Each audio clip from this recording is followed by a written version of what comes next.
Lakshmi education point. मैं लक्ष्मी आपके साथ लेकर I most important derivation CBSE point of view से, जो आपको करनी ही चाहिए और करके जाना चाहिए, और नहीं करके गए और एग्जाम में मिस हो जाएंगी। So let's begin with the first derivation, that is Coulomb's law in factor form. Coulomb's law basically बताता है दो चार्जेस के बीच में अट्रैक्शन होने वाला है या रिपल्शन होने वाला है। अट्रैक्शन कब होता है? जब दो डिफरेंट चार्जेस होते हैं, दैट इज एक पॉजिटिव होगा दूसरा नेगेटिव होगा, तो दोनों एक दूसरे को अट्रैक्ट कर लेंगे। बट अगर हम यही कहें कि दोनों पॉजिटिव हैं या फिर दोनों नेगेटिव हैं, तो क्या होगा? बेसिकली अगर दोनों पॉजिटिव हुए या दोनों नेगेटिव हुए तो वो एक दूसरे को रिपेल कर देंगे। तो दैट इज द फोर्स लगता है अट्रैक्ट करने के लिए भी और रिपेल करने के लिए भी। तो वही देखना है कि वेक्टर फॉर्म में वो कैसे रिप्रेजेंट किया जाता है, that is the derivation. Let's see, आपके पास दो चार्जेस है, one is your Q1 another one is your Q2। दो चार्जेस है, दोनों की पोलैरिटीज जो है वो सेम है।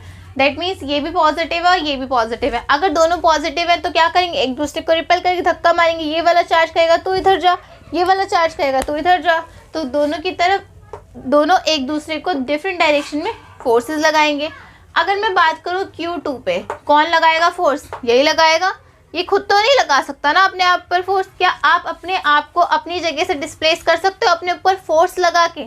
बिल्कुल नहीं कर सकते हैं। ऐसे ही Q2 चार्ज खुद अपने आप को डिस्प्लेस नहीं कर सकता, उसे कौन करेगा? Q1 करेगा। तो फोर्स किस पर लग रहा है? 2 पर लग रहा है। किसकी वजह से लग रहा है? 1 की वजह से। तो हम क्या लिखते हैं? F21, that is force on 2 due to 1। ऐसे सिमिलरली यहाँ पे भी लिखा हुआ है हमने F12, that is force on 1 due to 2।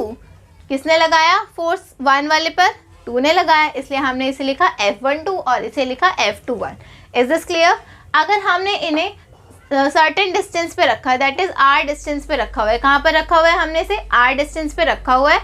तो हमें ये देखना है कि कूलम्ब्स लॉ में Coulomb's law in vector form कैसे रिप्रेजेंट कर सकते हैं। So let's see, force is equals to क्या होता है? K Q1 Q2। Force equals to हमारा एक फॉर्मूला होता है K Q1 Q2 by R square. This is the scalar formula जो हम बेसिकली यूज़ करते हुए आए हैं, बट हमें वेक्टर फॉर्म में चाहिए। तो हम क्या करते हैं? आर कैप और लगा देते हैं।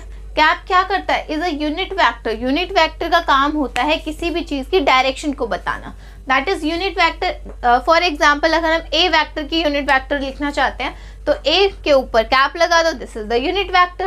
और इसे लिखते कैसे? सॉल्व करेंगे तो कैसे लिखेंगे?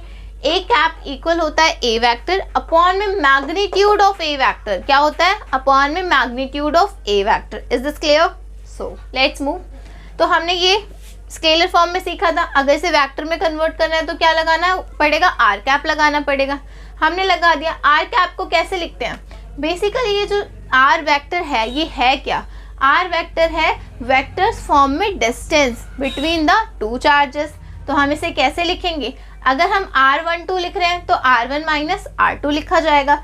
अगर हम R21 निकालते तो हम यहाँ पे लिखते हैं R2 माइनस R1 की कैप। Is this clear? ठीक है।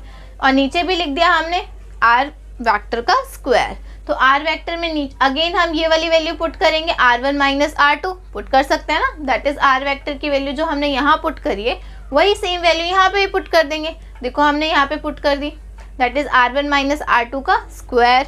एंड ऊपर देखो K Q1 Q2 as it is चलते हुए आ रहा है। यहाँ पर हमने इस कैप वाले को चेंज किया इस फॉर्मूले के according, that is a vector upon में मैग्नीट्यूड ऑफ ए वेक्टर। तो ये कन्वर्ट हो गया R1 minus R2 vector upon में magnitude of R1 minus R2 vector. Is this clear? अब देखो यहाँ पे भी R1 माइनस R2 वेक्टर आ रहा है, यहाँ पे भी same R1 minus R2 vector का मॉड आ रहा है, दैट मीन्स मैग्नीट्यूड आ रहा है। यहाँ पर स्क्वायर है, यहाँ पर पावर 1 है। तो जब बेसिस सेम होते हैं तो पावर क्या हो जाती है? ऐड हो जाती है। सिंपल सा मैथमेटिक्स का रूल है। तो यहाँ पे 2, यहाँ पर 1, क्या हो जाएगा? 3। R1 माइनस R2 वेक्टर का मैग्नीट्यूड इज की पावर 3 और ऊपर K Q1 Q2 इंटू में R1 minus R2।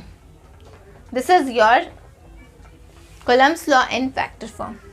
Thank you so much for watching my video.